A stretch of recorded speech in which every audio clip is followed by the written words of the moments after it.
iSitimela saBantu, which translates to, the people's train, represents one of the most ambitious efforts in modern South African public transport history, a program designed to rebuild, modernize, and restore commuter rail service that had been severely degraded over the past decade by vandalism, theft, civil unrest, and natural disasters.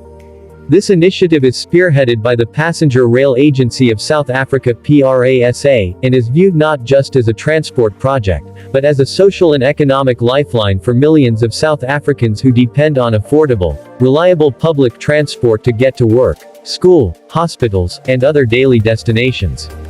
For years, large portions of the commuter rail network, particularly in provinces like KwaZulu-Natal and the Western Cape, had fallen into disrepair, with entire corridors left unusable after infrastructure was stripped of copper cables, signaling equipment was stolen, stations were burned or vandalized during protests, and severe flooding destroyed bridges and embankments. The result was that low-income communities, many of whom relied on trains as the cheapest form of transportation, were forced to switch to more expensive and less reliable minibus taxis, putting additional financial strain on households and increasing road congestion. The government's response was to prioritize rail recovery, and thus the concept of iSitimela saBantu was born as a symbolic and practical commitment to putting the people first by giving them back a modern, safe, and dignified rail system. The trains used for this service are locally manufactured Extrapolis Mega Electric Motor Units, built under a multi-billion rand contract intended to create jobs, stimulate local manufacturing capacity, and transfer technology to South Africa's rail sector. These trains are painted in a striking blue and white livery and are fitted with world-class features such as closed-circuit television cameras for onboard security, crash energy management systems to improve passenger safety in the event of a collision, automatic doors with obstacle detection, wider doorways for faster boarding, air conditioning for passenger comfort, passenger information systems with both visual and audio alerts, and spaces reserved for wheelchairs to improve accessibility for people with disabilities.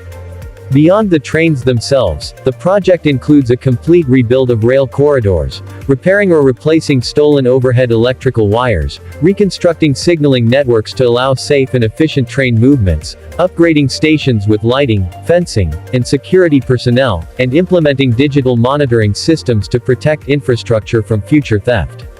The program has been rolled out in phases, with the KwaMashu-Durban corridor in KwaZulu-Natal being among the first to benefit, where PRASA spent roughly R94 million to reopen the line and an additional R230 million to fix damage across 8 affected corridors in the province.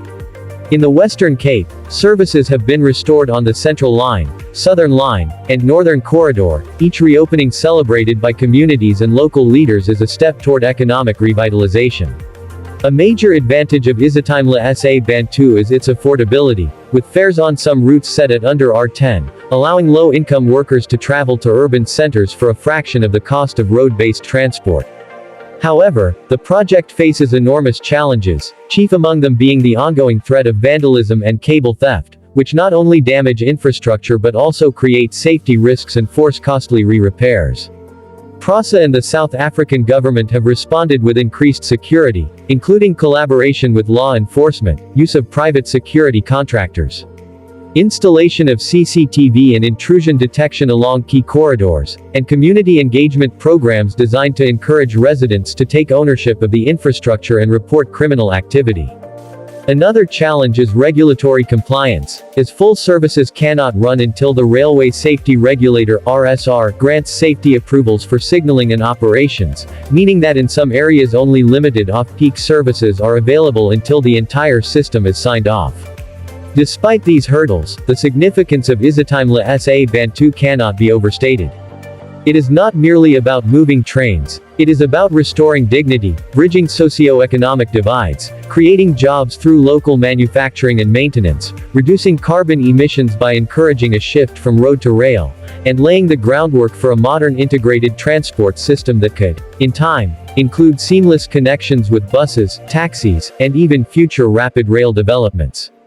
As of 2024 and moving into 2025, PRASA continues to roll out more train sets, with a target of 600 Extrapolis Mega Emus to be built under this program, ensuring that almost all major commuter corridors across the country will be served by new rolling stock within the next decade. The future of iSitimela saBantu looks promising as long as security challenges are managed and funding remains stable, and its long-term success will likely depend on consistent government support, public participation, and continued investment in rail infrastructure to keep pace with population growth and urban development. For many South Africans, the sight of these modern blue and white trains running through their communities is more than just a transport option. It is a symbol of renewal, hope, and progress, reminding them that despite years of neglect, public transport can once again serve the people with dignity, safety, and efficiency.